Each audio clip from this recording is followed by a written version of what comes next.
Hey guys, welcome to my YouTube channel. আমি দেবফিন বিপ্লব। তোমরা কেমন আছো? আশা করি সবাই ভালো আছো। আমি যে জিনিসটা নিয়ে কথা বলতে চাচ্ছি সেটা ফাইটার মুভির ট্রেলার নিয়ে। অলরেডি গতকালকে ট্রেলারটা অলরেডি আপলোড করা হয়েছে ইউটিউবে। তো ফাইনালি আমি আজকে রিয়াকশনটা দিচ্ছি। তো আমার কীরকম লাগলো সেটা তোমাদেরকে জানাচ্ছি। আমার এক কথায় ভালো লেগেছে, নাও বলবো না, খুব সুন্দর লেগেছে। মানে কিছু ইউনিক আছে, ইউনিক বলতে ভিজুয়ালস খুব সুন্দর ইউজ করা হয়েছে।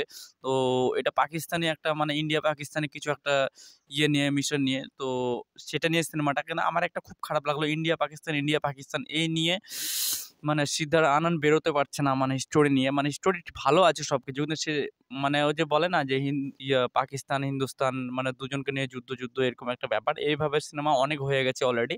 তো আরও হচ্ছে, মানে সব দিকে ভালো আছে। যখন এটা সিনেমা হলে থিয়েটারে চলবে কি না, যখন পাকিস্তানের বিরুদ্ধে যখন কথা বলে ঋত্বিক রোশন, মানে ও একটা মানে হার্ড ওয়ার্ক, মানে তখন অ্যাকশন করছে, তখন যেভাবে কথাটা বলে, তো তখন মানে পুরা সিটি পড়বে, হাততালি পড়বে, মানে বলার মতো না। কিন্তু একটা কি যে সিদ্ধার্থ আনন্দের যে সিনেমাগুলো আসছে, পরস্পর ৪ টা সিনেমা এসছে, ৩ টা সিনেমা।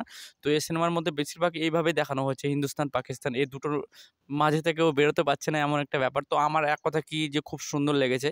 আর সিনেমাটা দেখে তো বোঝা যাচ্ছে যে ভিজুয়ালস গুলো খুব সুন্দর, ভিএফএক্স খুব সুন্দর, এবং ই মানে ওটার বিজিএম গানের মানে এত সুন্দর, মানে ভালো মানে লোকেশন আর কিভাবে জেট বিমানগুলো শ্যুট করা হয়েছে ওটাও খুব সুন্দর দেখাচ্ছে। তো আমার তো খুব ভালো লাগলো।